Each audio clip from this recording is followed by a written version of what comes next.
Ndichikutambirai zvekare pano padzira re263 pano pachange ndichikuzivisai manews updates ezvinhu zviri kuitika munyika yedu yeZimbabwe. Saka uchiri munyowani patira re263 kusubscribe mahara wotena on the notification bell so that pandinoramba chidzoka neamwe manews updates uchange uchibatsirikana nekuwana manews updates kubva pano patira re263 kusubscribe mahara uyezve malikes enyu akatikoshera zvikuru zvinobatsira kuti vhidhiyo rineri ringe richiswa pachinhambwe chepamusoro ringe richionekwa neveruzhinji vanenge vasati ona this video vanova vachibatsirikanawo nekuona this video.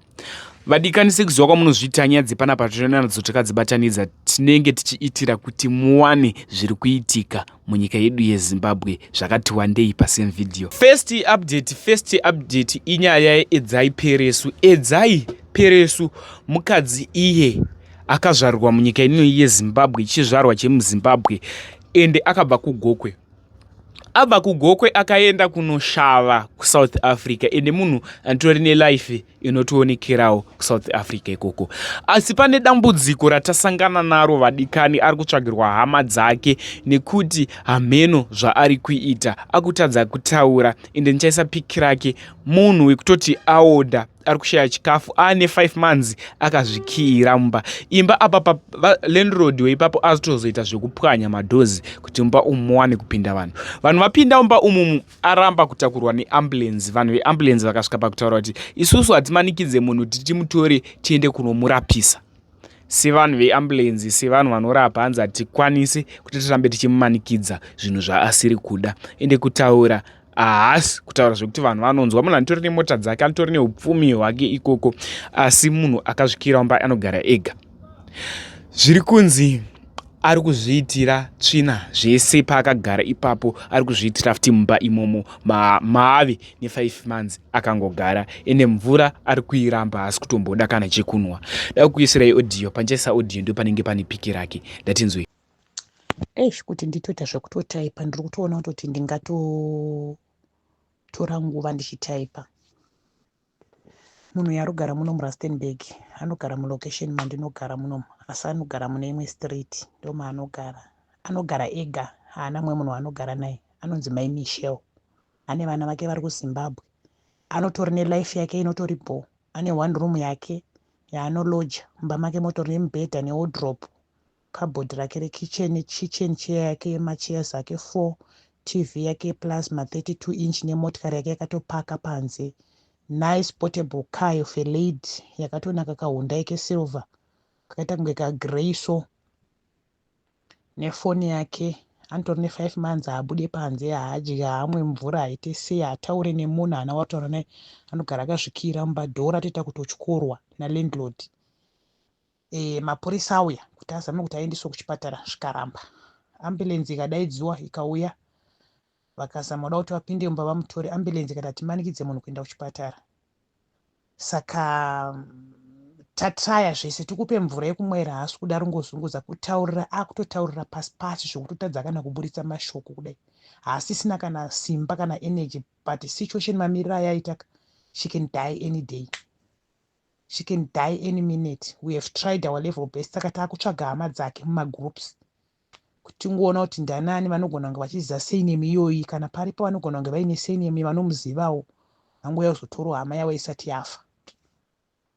Haana chaari kudya, ari kuitira tsvina mumba zvese, everything imomo ari kuitira mumba, hapana chaari kuita kana chero chii. Tatambura nemunhu yadi, so tibetserewo vedu, ngatingobatsiranayi vedu tiri maZimbabwe muno kuRustenburg. Ndinofunga wazvinzwira achingoti Mwari pindirai. Situation yaari ari panguva yakaoma. Veukama munhu uyu ari kutsvagirwa hama dzake kuti dzinge dzasvikawo panzvimbo apapa dziwane, vanhu vawane way forward kuti voita sei nekuti pakaipa.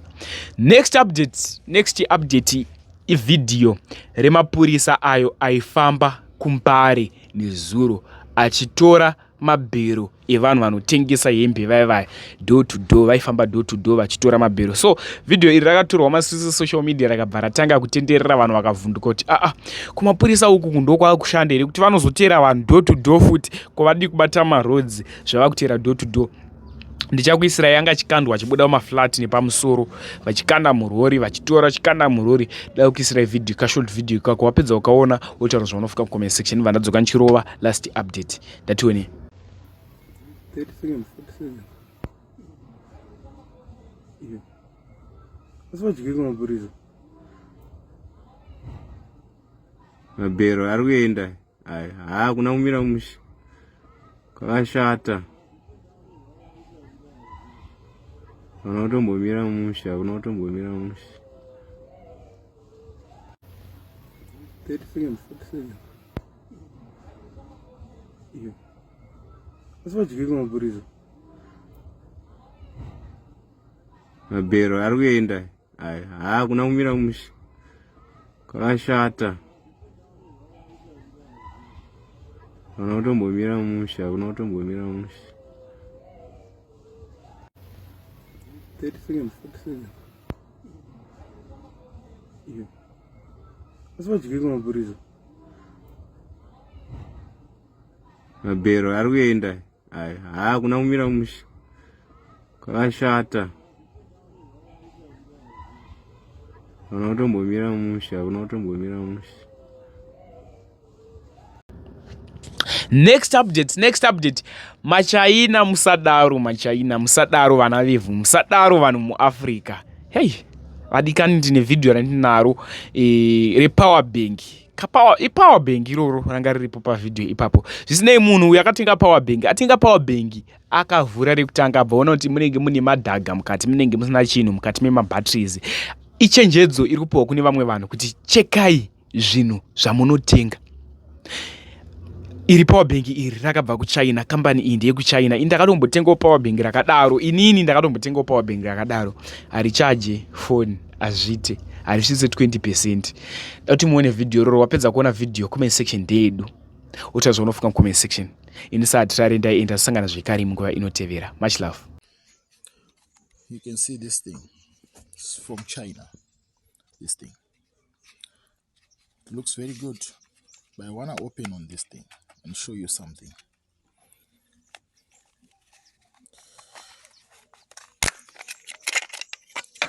This is called a power bank. It's from China. This thing is nothing inside it except these two working batteries. These batteries are not real batteries. They are fake batteries. Right? Just wait.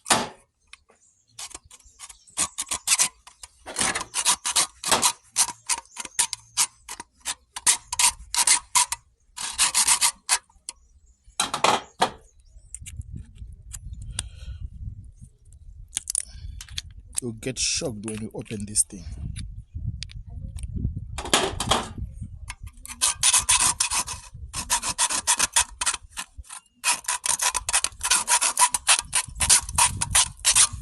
You see what is coming out? These are mine. This is sand. There's nothing inside there. It's just pure sand from China. You see? You see what is coming out? Yeah, let's see. So people are they're importing sand from China. This is sand. Importing sand from China. So how many power banks are being imported to Africa? So many. But just sand inside. Only 2 batteries in this whole thing. Look, sand, nothing. And then you say, hey, Chinese are good, our friends. These are your friends who are exporting sand to Africa. Your friends. And they say, hey, Chinese are so good. Chinese, they really support Africa. Chinese are good friends. This is idiot. We don't need Chinese in Africa. We don't need them at all.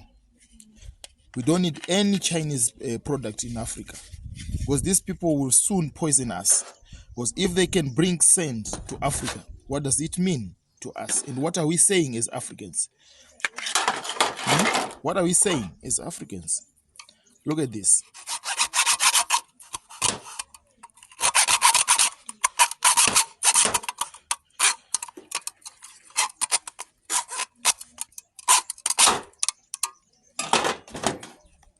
Importing river sand from China. So crazy. Look. Where are we going as country? Our money is being stolen by these Chinese. No more Chinese.